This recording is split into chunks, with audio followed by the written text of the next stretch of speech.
Hello guys, and welcome back to Joe's Ventures, and today we're going to be doing part 21, believe it or not, of our Jurassic World Evolution Accurate Dinosaur Mod Spotlights. We'll take a look at a bunch of different mods that people have been making and compare them to their real-life fossil counterparts. And today we've got a little bit of an assortment. There seems to be a little bit of a theme here, going with Oceania, but that's always awesome because I live in Oceania, but we're going to go starting with our remake or a remodel. We're going to be doing the Parasaurolophus by Blunt Antek. So let's have a look at this one.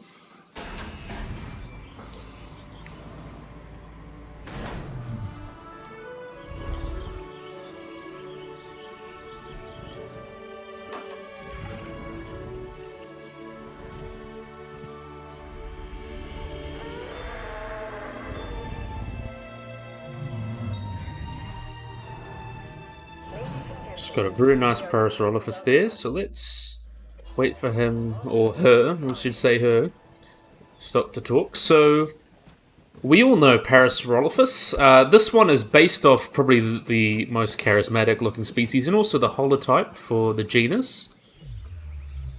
So this is based off Parasaurolophus Pwakarai. So, the first species in the genus, Pwakarai, Parasaurolophus is the genus, Pwakarai is the species. The first example was found in 1920 near the Red Deer River in Alberta, Canada, and is known from the Campanian age, so the Upper Cretaceous of the Dinosaur Park Formation. And there's really interesting stories about this guy. So this one specimen of P. Pwakarai is from the Dinosaur Park Formation, though there are potential other bones that are isolated that could be referred to Pwakarai, but this is the only definitive specimen is the holotype. And it's pretty cool. These guys are incompletely known, but these guys are considered like the smallest or medium-sized. P. Pwakarai is estimated to be 9.5 meters or 31 feet and a weight 2.5 tons, while the and the skull is kind of the most charismatic. They got this really, really long crest that they got here, which they would have used to resonate sound in. So this is quite charismatic of Pwakarai. The other species don't have them. Like Cryptokinesis is the other one. It's got a much smaller crest. This one is probably the longest, so that's why it is. You can tell it's Pwakarai. That's kind of the things you could tell by looking at it. And yeah, there's some really interesting information on Pwakarai in particular. So they're all part of the same genus. They're closely related to the Tyrannosaurus, which is from the Maastrichtian of Asia. So that's often been lumped into Parasaurolophus. But the really interesting thing about this holotype here, is really, really cool, is that the holotype of Pwakarai is actually believed to be had a pathology. So this was published, I believe, in December of 2020. So right at the end of last year. What happened was, during its life, there would have been a large tree that fell on it, and that caused, like you can see on the specimen, there's like a very charismatic notch about here that was thought to just be so it could like move its head and not get its head stuck. But that turned out to be a pathology or an injury. So that's a very interesting thing that we learnt about. And yeah, and it was also believed you could tell because there was bone healing. It's believed that it would have lived for about 1 to 4 months or a few months after the death, after the accident. So it would have got hit by the tree, had some pretty bad injuries, lived for a couple months, and then passed away, unfortunately. But then it became part of the fossil record, and it gives us a little story about this wonderful animal, and gives us a good representation of its species. So that's another cool little fact about this guy. So yeah, this was done by Blunt Antek, and I think it did a really good job. I'd really love to see this put on the skin of the, what was it? The 93 ones, or the Jurassic Park ones. They've just got much nicer textures. But I think this one came out wonderful regardless. Looks pretty awesome to me. And so if you want P. Pwakarai, this is the perfect example. So yeah, really, really wonderful. So now we're going to be moving on to the next one. So this one's a little guy, but a new animal. We've got Leolasaur. This was by OG Bear. So it's like Yogi Bear without the Y at the front. So it's Ogi Bear. That's what I'm gonna. That's how I'm gonna pronounce it from now on. But yeah, let's have a look at this Leolasaur.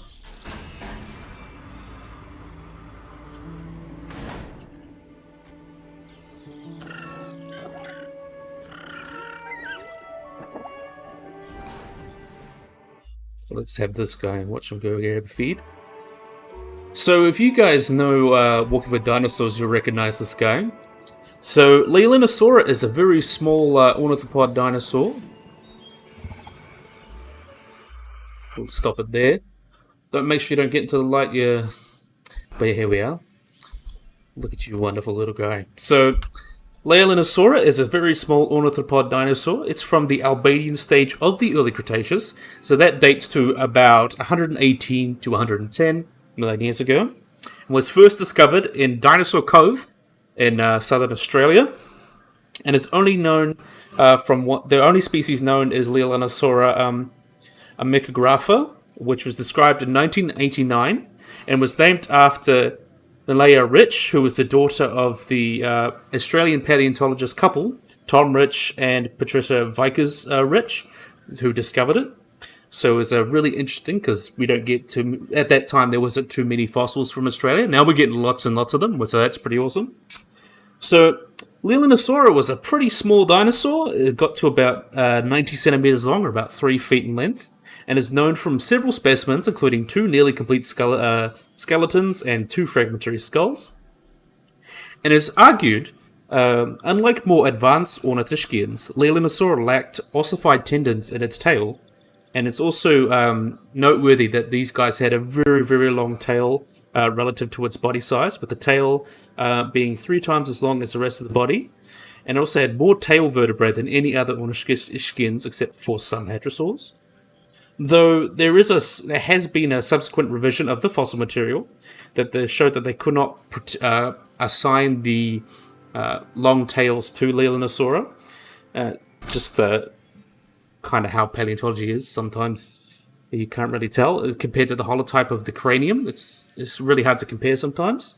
So it's possible that it could be the same animal, could be 2 different genus or 2 different species. We just don't really have the comparison to the holotype because the holotype's only a brain case. So it's kind of just how it goes. But it's very likely, but we just can't really tell because the specimen with the long tail doesn't have the brain case to compare. But it is what it is. So these guys have been very described a lot as hypsilophodonts, or a primitive iguanodontian, or a primitive ornithischian. The recent studies have not found a consensus on this, but some analyses describe it as a basal neo-ornithischian, or non-iguanodontian ornithopod, so a close early relative of things like Iguanodon, and the next guy coming up, I'll talk about him. So it's generally considered a group, now it's kind of the most recent is Elamasara, which is a basal ornithopod, on the way to kind of like hadrosaurs and these guys, related to things like Thylakaleo, which we covered a few episodes ago. It's a really cool dinosaur. So what's really interesting about this guy as well is that he's an Australian polar dinosaur. So at the time, Victoria, where this was found, would have been within the Antarctic Circle. So this would have would have been as cold as it was today, because we know that Antarctica and Australia today, well, mainly Antarctica, they had a lot of ice around it, and now, at the time, it would have been a lot warmer. The world was a lot warmer, but it was still had to deal with the. We see at the poles like the long nights and the long days because of the tilt of the Earth. So they still would have to deal with that. So it's very possible that these guys would have spent months or weeks in the winter living in dark areas, where you can see that they potentially had these large eyes to help cope with that. So. Yeah, it's really, really cool. But there is also evidence that the individual that was described could be a juvenile rather than being low light adaptations. It's just because we don't really have the specimens to say, even though we do have some good specimens. I think it's still a really cool thing to talk about regardless. It's a cool adaptation that it would need to live in a habitat like that. So yeah, let's watch this guy eat. So it is possible that they had feathers. We have early ornithopods like a Calodromius with feathers. So these OGB here went with the kind of featherless reconstruction, but I think most people go with the feathered one. It's really your choice. But yeah, I think it looks nice regardless. Very interesting version of it. So yeah, and now we're going to move on to the next animal. So we've got another cool iguanodontian. Well, a cool iguanodontian. We've got Mantellosaurus.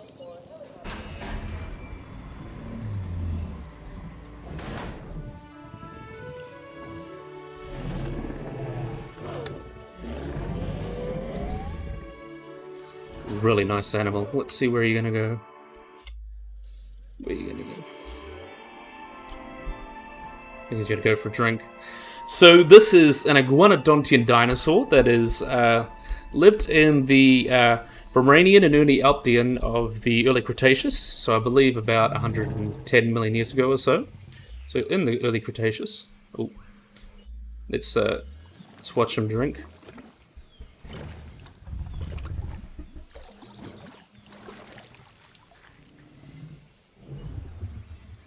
There we are, that's what we wanted to get a good picture of. Look at this wonderful guy here. So, as I mentioned, Iguanodon dinosaur from the early Cretaceous of Europe, and is also known from Belgium, England, Spain, and Germany. The types and only species is Antherphiodensis, which was formerly known as Iguanodon. It was lumped into Iguanodon, but then the new genus was erected by Gregorius Paul, who is a very famous lumper, so pretty impressive for him, in 2007. Though according to Paul, it was more lightly built than Iguanodon, is more closely related to Tyrannosaurus, so that makes Iguanodon in that sense paraphyletic. So that's where it became the new... it was lumped into Iguanodon, then lumped out of Iguanodon since it's more closely related to Tyrannosaurus. And the genus name, it was honors Gideon Mantell, who was the person who discovered Iguanodon, which was the first dinosaur discovered. So I think it's a really fitting tribute to pretty much the great-great-grandfather of paleontology. So it's pretty awesome. So the holotype for this guy was found in southern England in 1917, I believe. And that's when it was reported on. And this was when kind of people sort of lumped it. Like there was another one, Mentellodon.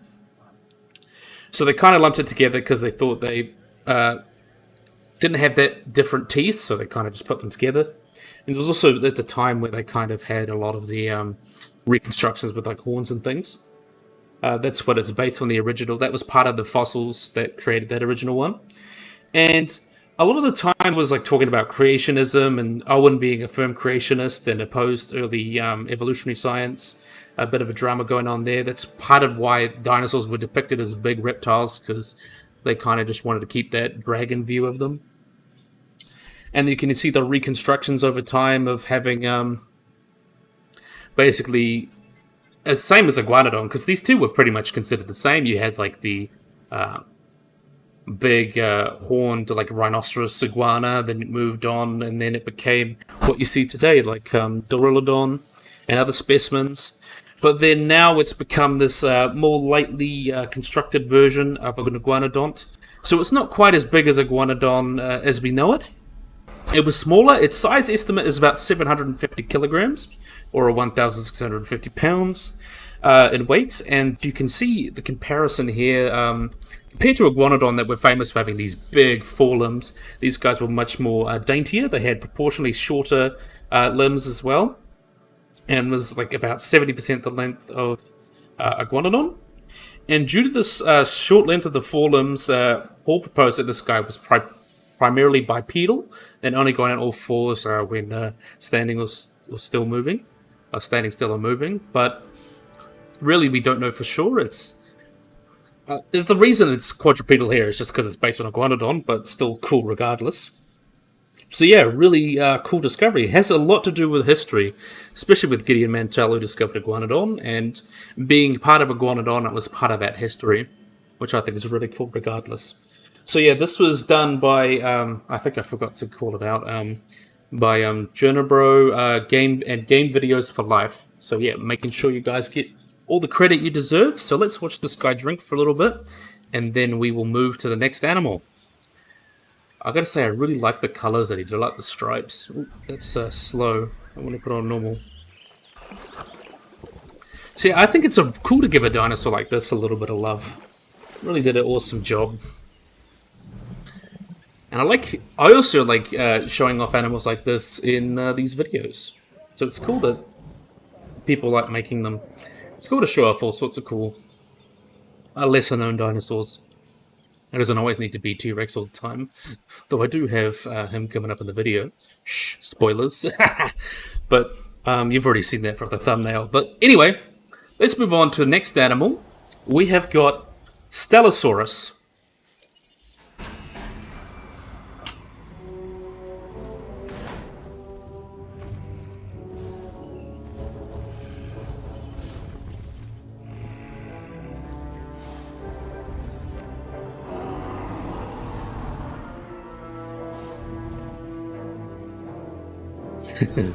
So this is a cool dinosaur. We'll wait for to run back.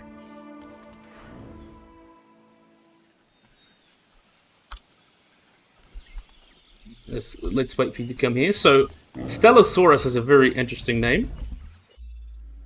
So let's have a look at you. Aren't you wonderful? So Stylosaurus means star lizard, and you can tell that because of its head ornamentation, which is a reference to the song "Starman" by David Bowie. Who doesn't? How can you not remember David Bowie? Beautiful man. But yeah, really cool guy. This is a ceratopsian, Centrosaurian ceratopsian dinosaur that lived in Montana during the late Cretaceous, and was the only species of this guy, Stylosaurus, in Chile, I believe you pronounce it. And it's found from the late Campanian of the Two Medicine Formation, and is found in the same geographical unit as Rubosaurus, which is a close relative, Iguanodon, and Allosaurus, which were discovered in that there was a lot of them species and genera going on there.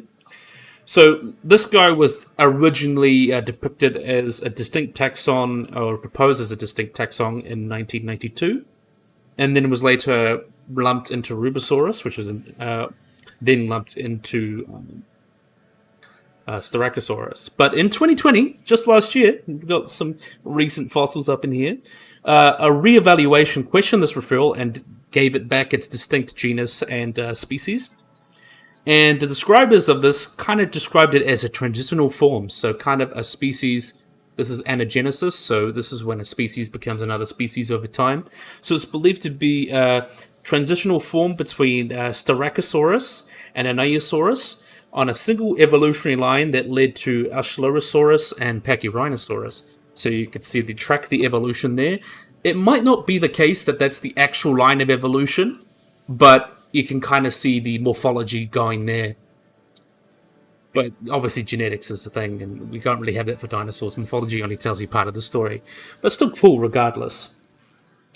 So, like other ceratopsians, these guys had pretty complex ornamentation on the frill. You can see there's got the two horns here and the two here. That kind of gives it the name star, so it kind of looks like a star. Really, really cool animal regardless. So, yeah, this guy is classified as a centrosaurine, so related to animals like Centrosaurus, Styracosaurus, Coronosaurus, and Pachyrhinosaurus, so those guys. As I mentioned, they are considered like an evolutionary line, which is... so I believe the first one, the Stylosaurus, would have evolved into Iguanodon, so it would have been at the anagenic line, so it would have been Stylosaurus into Iguanodon and to Achilosaurus horneri, and has probably been extinct in them.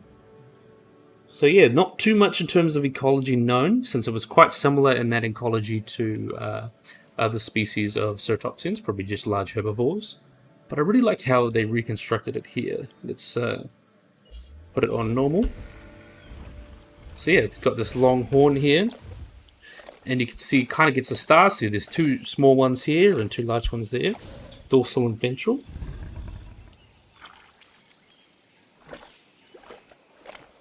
So yeah, I really like this guy.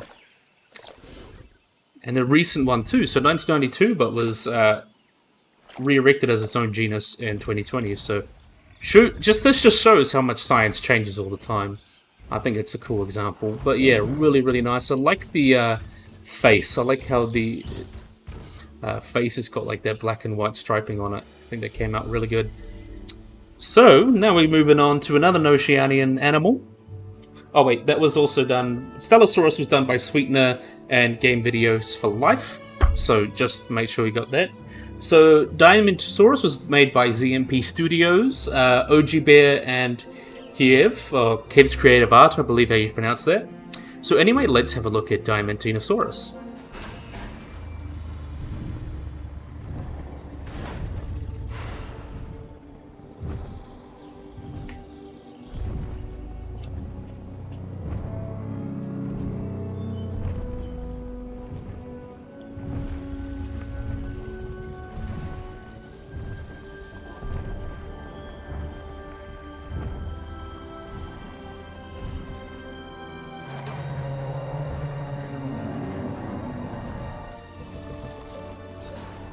So that's a really awesome one.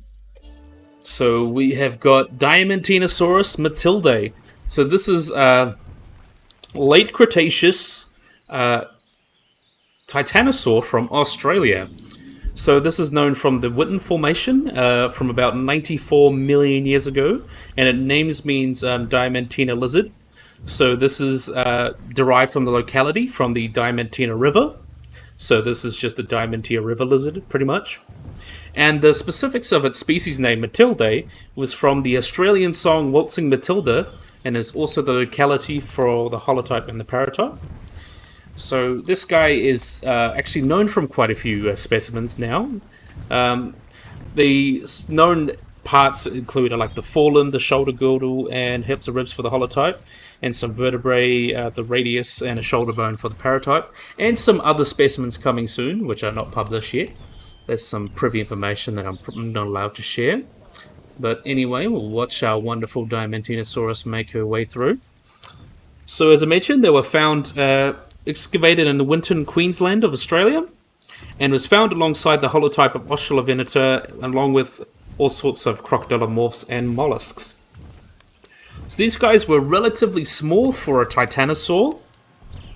So possibly reaching about 15 to 16 meters long, and the length of 15 to 20 with a 15 to 20 tons. So not 15 to 20 meters. So 15 to 16 meters and 15 to 20 tons, or 49 to 52 feet and 17 to 22 short tons. So this guy is also known for relatives having osteoderms, but it's unknown whether this Diamantinosaurus itself had these osteoderms, but it's something pretty common in most reconstructions, and I think it gives it a lot of creative flair, so I don't see why not. So like other sauropods, these would have been large herbivores, kind of taking the place of elephants and rhinos, being these large herbivores that pretty much eat whatever they can get their mouths around. So yeah.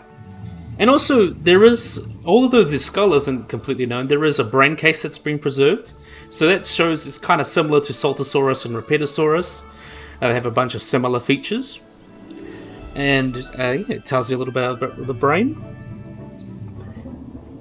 And this shows that it's in the group Lithostoria. So this is the group that is just outside Saltosauridae. So this is kind of the group that is leading into that. So this was the early relatives of things like the Nemectosaurus, and was early relative to things like Saltosaurus, Alamosaurus, Rapetosaurus, and Argentinosaurus eventually. That was the interpretation, I believe, in 2002. But the latest one has put it a lot more basal to Titanosauria. So it is sister to Savannosaurus, which is also known from the Witten Formation. So it's another titanosaur that lived with this guy. So that's the most recent one in 2016. So this is before Lithostoria. And the 2021 study that found was pretty much similar to Savannahsaurus is also related to other related to South American titanosaurs. So there is kind of this clade that was dubbed Diamantinosaurus, which is a group of Gondwanian titanosaurs, which is pretty cool. I think it is wonderful regardless.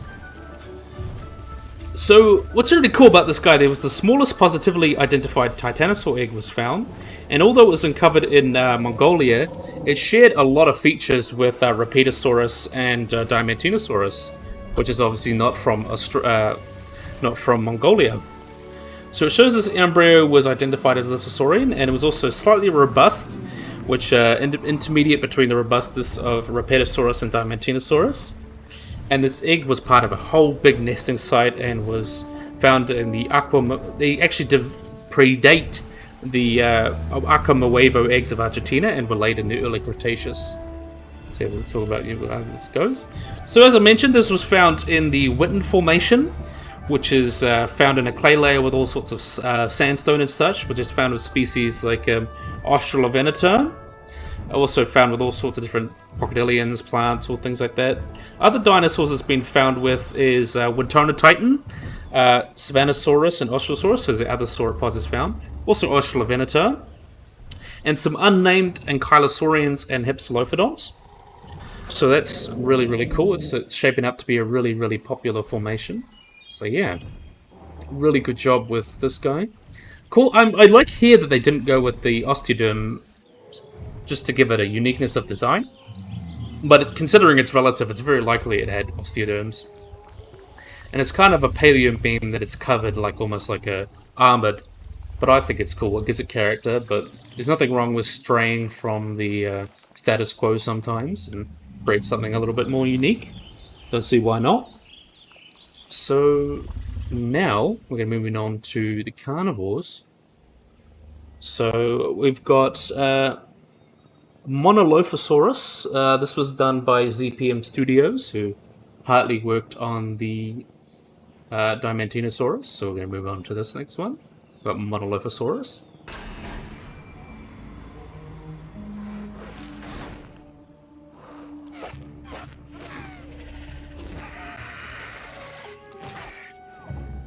Let's see you run.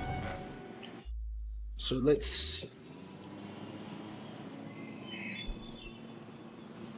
wait for you to come to your spot here. I think you're going to go for a drink. There we are. Okay.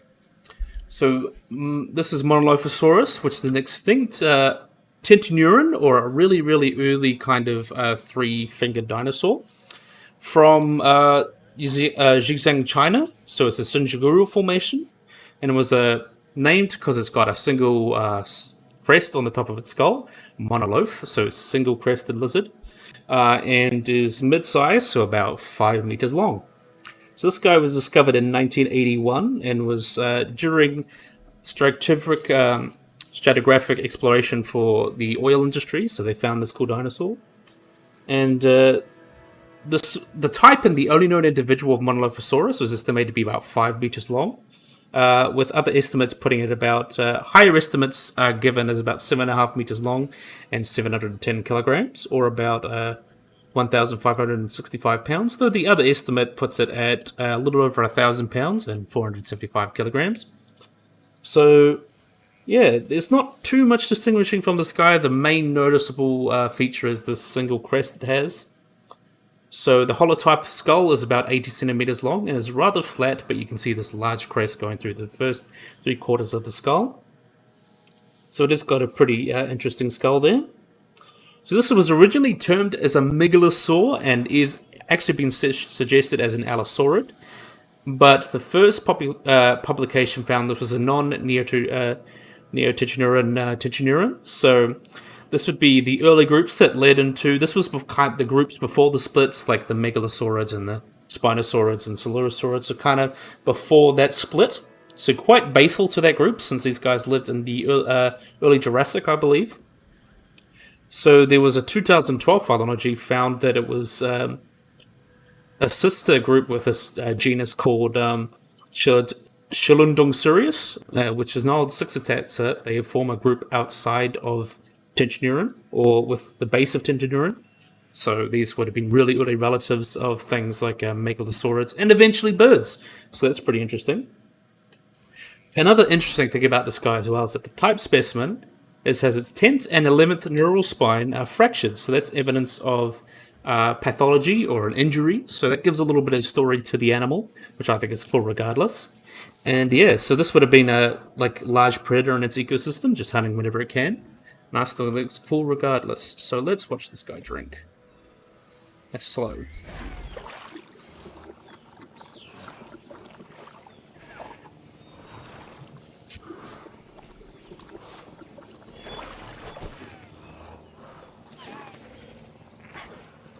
So that was done by ZMP Studios. Next one, another close relative to this guy, we've got Cryolophosaurus. So this was done by ZMP Studios and Kiev's Creative Art, I believe. So yeah, we got Cryolophosaurus.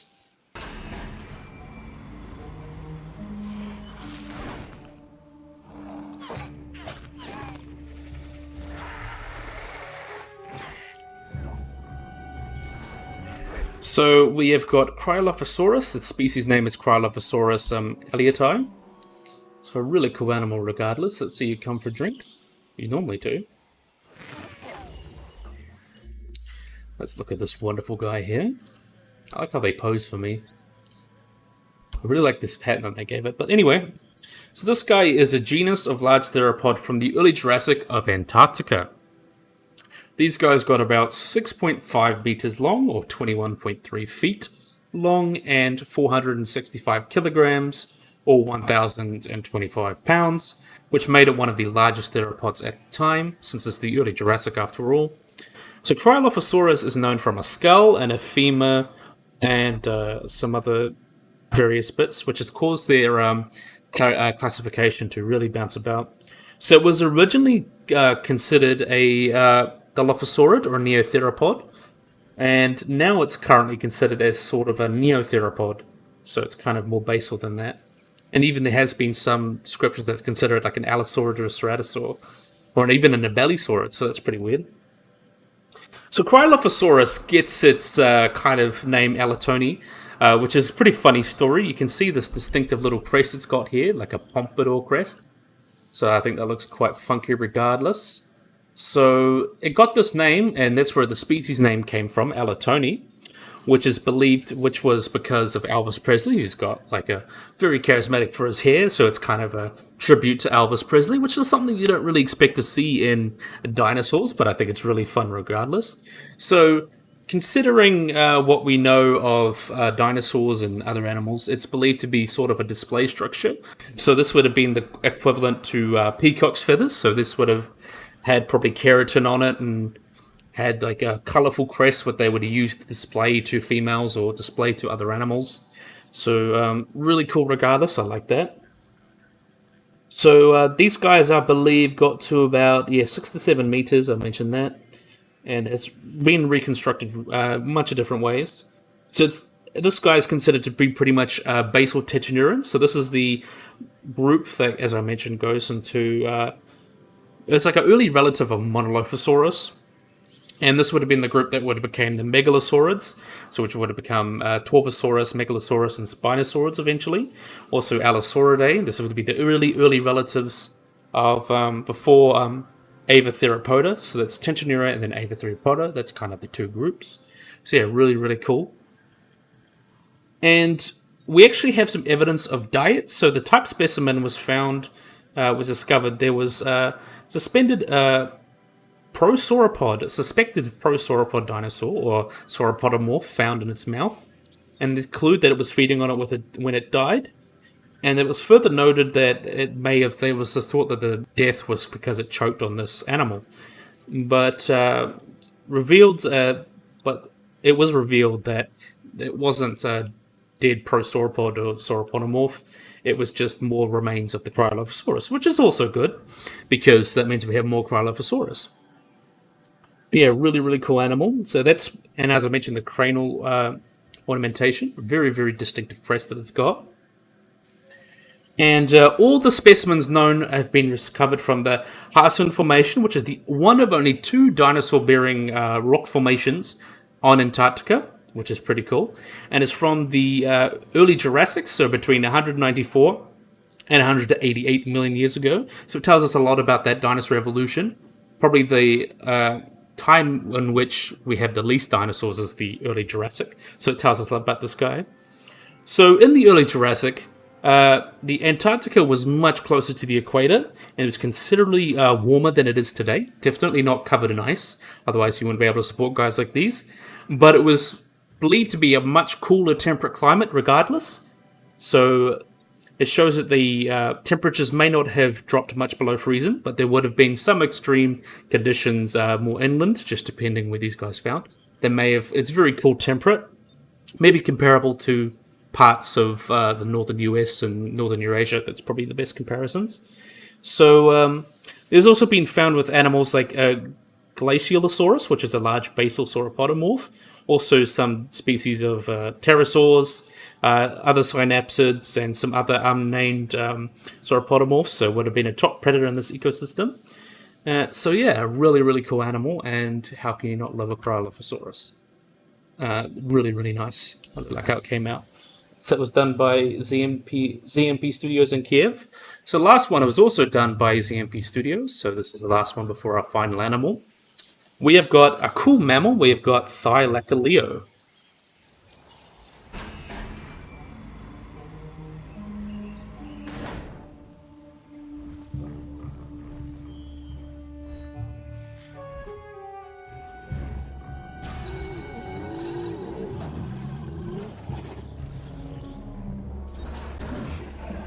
So this is a really wild one. Let's watch him go. If you're ripping, that's just my dad in his car. But anyway, look at this wonderful Thylakaleo. So Thylakaleo is a extinct carnivorous marsupial. So a very, very different animal than we're used to today. Because we're used to today that Thylakaleo is actually the largest carnivorian, I can't even speak properly now. The largest carnivorous marsupial is the Tasmanian devil, but this guy was the largest that we know of, I believe. So these are really, really wonderful. So this guy lived in Australia, as we know most marsupials come from the late Pliocene to the late Pleistocene. So from 2 million to 5 million, I think, late Pliocene, 2 million to 46,000 years ago, so went extinct. Basically when lots of climatic changes were happening in Antarctica. I mean, not Antarctica, Australia. So these are kind of coined marsupial lions because it's believed at the time that they approached the weight of like lionesses, and the estimated weight, though, has been lowered, so it's about the size of kind of a large leopard or jaguar at about 101 to 130 kilograms, so between 223 and 287 pounds. So it was first described in 1859 with the type species Thylakaleo carnifex, which is the one we all know today. And they kind of got the name marsupial lion because it kind of filled a similar niche to the large macro predator that is the modern lion, so it got the name marsupial lion. But pound for pound, Thylakaleo actually had the strongest bite force of any mammal species that's been measured, living or extinct. So an extinct Thylakaleo, weighing at about 101 kilograms, or 223 pounds, had a bite force comparable to that of a lion, nearly double, well, over double its size, at a 250 kilo African lion. And it shows that it was able to kill animals much larger than itself. So this included animals like Diprotodon, other giant wombats, and giant kangaroos. There's lots of animals that could be feeding on. So it seems improbable that it could achieve this high bite force. However, it might be possible that take into consideration the size of a brain and skull. So it's very possible that they had very strong bite force for their size. And it also showed that they had extremely long forelimbs with like retractable cat-like claws, which hasn't been seen in marsupials, but only really seen in this guy. And also had these enormous hook-line claws and like these semi-opposable thumbs which would probably been used to help disembowel and capture prey, but also is believed to help with climbing, and it would have used these for grasping as well.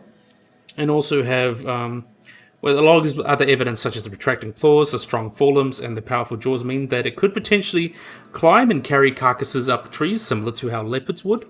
So that's pretty cool. And it's even been suggested it might drop down on animals, but it's not really neither here nor there. So Thylakaleo was about 71 centimeters at the shoulder and are about 114 centimeters long from head to tail.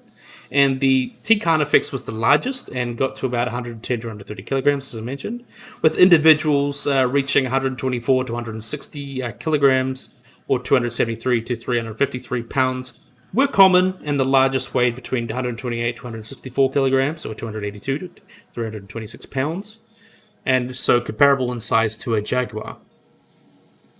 So the behavior of this guy was believed to be a fierce predator and would have kind of niche partitioned with Megalania by living in these more, not being as cursorial or being able to run as fast. So they would have lived in these kind of sparsely forested habitats, like eucalyptus forests and things like that, which is pretty cool.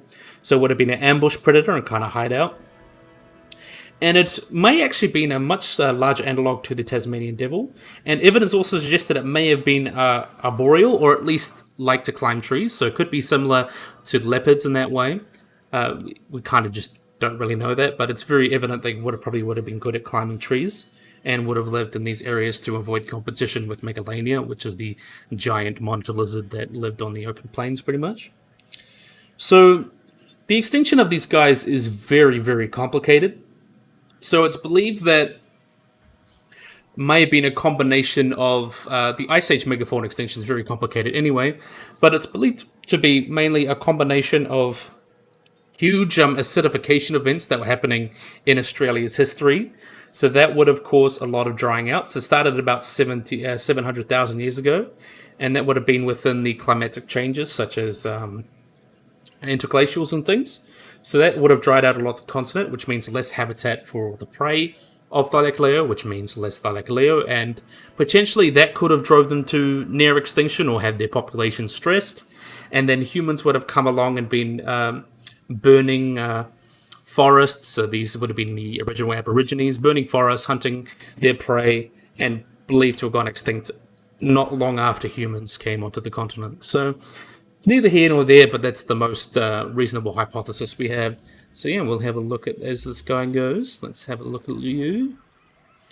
I really think it's interesting how these even apply to Jurassic World Evolution. But I really like this reconstruction. Most of them like have them really shrink wrapped and look weird, but I think this, other than being placed on the rig, I think this came out quite well. Some really cool. Thylakaleo is just a really cool animal. It's really different. It shows convergent evolution in a really interesting way, because this is, as I mentioned, would have been like similar to like a leopard or a big cat, like a jaguar or a lion in ecology, but they're not that closely related. This is a marsupial. They would have been separated by hundreds of million years of evolution between marsupials and placental mammals or placental carnivorans. So I think that's a really, really cool fact about them.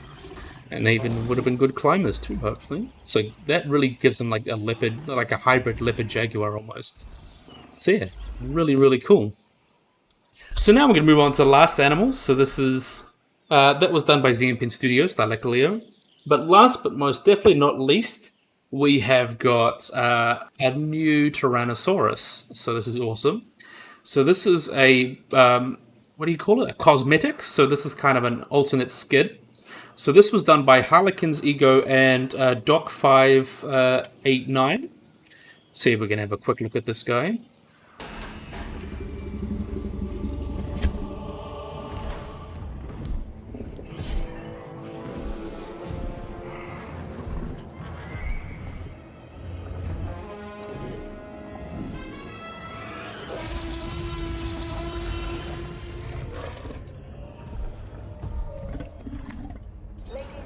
So this is almost like a new installment of the accurate Rexes that we've been doing, and I just have to say I love this. So Cretaceous Calamity was I believe, a Zootycoon mod that kind of got ported over to Jurassic World Evolution with some models like the Acrocanthosaurus and the Albertosaurus. So let's watch him make his way. He's going to go for the food first. So we'll make sure we pause when he gets there. So let's have a look at you. Aren't you wonderful? So yeah, let's...